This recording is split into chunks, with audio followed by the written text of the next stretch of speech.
Daily news చూస్తుంటాము, ఎవరుగా నేను మాట ఎట్టట్లేదు.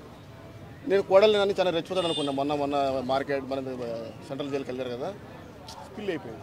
అదే భయం నాకు తెలిసి కోడలు కనుక ఎక్కువ భయం ఉందో నాకు అనుకుంటున్నా. అంటే వాళ్ళు సిగ్గు అంత భయపడడానికి వాళ్ళ ఓటమే కారణం అంటారా? 100% ఓటమే అది. ఏం మాట్లాడితే ఎవరిని బొక్కలు వేస్తారో ఎవరికి తెలియదు. కాబట్టి వీళ్ళంతా ఏంటంటే జస్ట్ పవర్ ఉన్నప్పుడే వీళ్ళు పవర్ అంతా, పవర్ లేకపోతే వీళ్ళు ఒక కుక్క నాకు పంది కన్నా అసలు చీమతో సమానం అనమాట.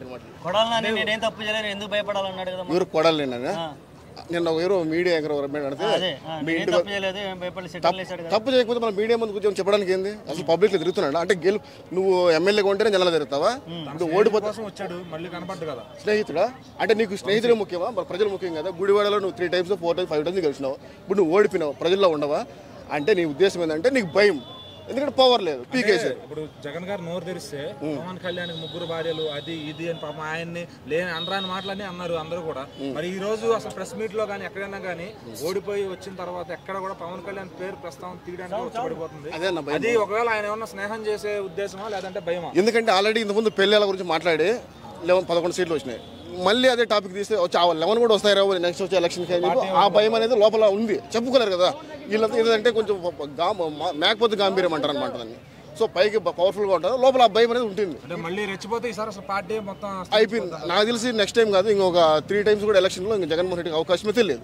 ఎందుకంటే ఈ కమ్యూనిటీ ఇలాగా ఉంటే మాత్రం అవకాశం ఎట్టి పరిస్థితులు లేదు. ఇన్ని రోజుల్లో ప్రజల కోసం ఒకసారి కూడా బయటికి రాని జగన్ వంశీని చూడడానికి సెంట్రల్ జైలుకి వెళ్ళాలనిపించింది. అది టూ మచ్ అనిపిస్తుంది. అది ఏదో ప్రజల కోసం వచ్చేట బాగుండేది. ఏదో జైలుకు ఒక స్టూపిడ్ ఫీల్ అయినా ఎవరు వంశీ అనే వచ్చిన స్టూపిడ్ ఫీల్ అనకూడని మాట అనేవాడు చంద్రబాబు నాయుడు వైఫ్ని. అది అనకూడదు మాట, అనకూడదు ఆ మాట అనకూడదు. ఆ మాట అనే వ్యక్తి ఏదో మొత్తానికి ఏదో తప్పు చేశాడు, అది జైల్లో ఉన్నాడు. నువ్వు అసలు ఒక స్టూపిడ్ ఫీల్ కలవడం ఏంది? ఒక ప్రజలు సుగాల ప్రీతి కేసు తీసుకో, జగన్మోహన్ రెడ్డి గారు అది తీసుకో, లేకపోతే ఇప్పుడు స్టేటస్ అంటారు అది తీసుకో. నీకు నిజమైన నువ్వు నిజంగా ఆంధ్రాలో పుట్టి ఉంటే, నిజంగా నీకు హిందూ మీద ప్రేమ ఉంటే కుంభమేళాలో మునిగేసి రాపో. పవన్ కళ్యాణ్ వెళ్ళాడు, అతను భార్యను తీసుకెళ్ళి ఆమె క్రిస్టియన్ అంటున్నారు, ఆమె వెళ్ళాడు, బొట్టి పెట్టాడు, మరి సింధూరం పెట్టాడు.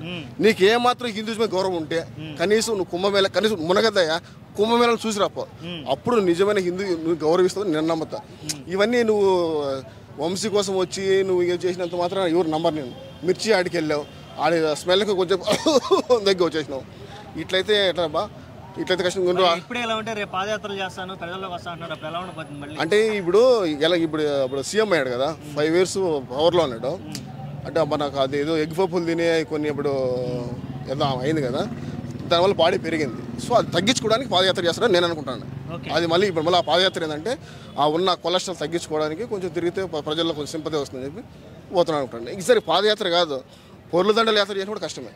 ఓకే, ఇక కుటుంబ పరిస్థితులు చూసుకుంటే కనుక తల్లి చెల్లి కూడా వెన్నుపోట్లు పొడుస్తున్నారు అంటున్నారు చాలా మంది. వెన్నుపోట్లు పొడుస్తున్నారా లేదంటే వాస్తవాలు బయటకు వస్తున్నాయి? అంటే వాళ్ళ పర్సనల్ మ్యాటర్ మనకు తెలియదు, వాళ్ళ ఇంట్లో ఏం జరిగిందో మనకు తెలియదు. కానీ మేబీ ఎన్నుపోటు అయి ఉండొచ్చు నేను అనుకుంటున్నా. ఏదో ఎవరికి జగన్ వెన్నుపోటు వాళ్ళకి పొడుస్తున్నాడు, చెల్లికే పొడుస్తుంటాడు, చెల్లికి పొడుస్తున్నాడా, చెల్లికి ఏనా పొడుస్తున్నాడు నేను అనుకుంటున్నా. ఓకే, ఎలా ఉండిపోతుంది షర్మిల క్రియాశీలక రాజకీయ పాత్ర? ఎందుకన్నా కాంగ్రెస్ లేనప్పుడు మాది కూడా మా చిత్తూరు మాది. ఎందుకు కాంగ్రెస్ లేదు? కాంగ్రెస్లో ఇంక జీవితంలో మేము ఓటు వేయం. ఎందుకంటే దానికి మాకు చాలా అవమానపరిచారు స్టేట్ డివైడ్లో.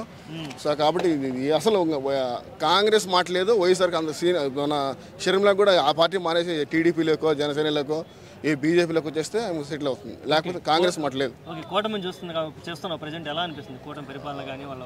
అంటే కూటమి అంటే మన 5 years వీళ్ళు చేసిన అప్పులు, ఈ పథకాలకు పెట్టిన అప్పుల వల్ల కొంచెం డ్యామేజ్ అయిపోయింది. ఏపీ పూర్తిగా డ్యామేజ్ అయింది. సో దాన్ని పూడుస్తూ దాని అప్పులు తీసుకొస్తూ దాన్ని పూడుస్తూ అమరావతి డెవలప్ చేసుకుంటూ కష్టాల్లో ఉంది గవర్నమెంట్.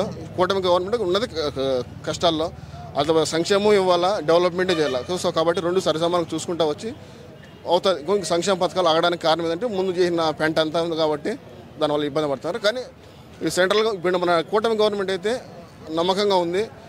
సెంట్రల్ గవర్నమెంట్ కూడా మనకు కొంచెం సపోర్ట్ చేస్తుంది ఇప్పుడిప్పుడే. కాబట్టి ఇప్పుడు కాకపోయినా ఒక 2 years తర్వాత నుంచి స్టార్ట్ అయిపోతుంది, డెవలప్మెంట్ స్టార్ట్ అవుతుంది. ప్రజలకు కూడా సంక్షేమ పథకాలు నెక్స్ట్ జూన్ నుంచి స్టార్ట్ చేస్తారంట. సో వాళ్ళ మాట నిలబెట్టుకుంటున్నారు కూటమి ప్రభుత్వం.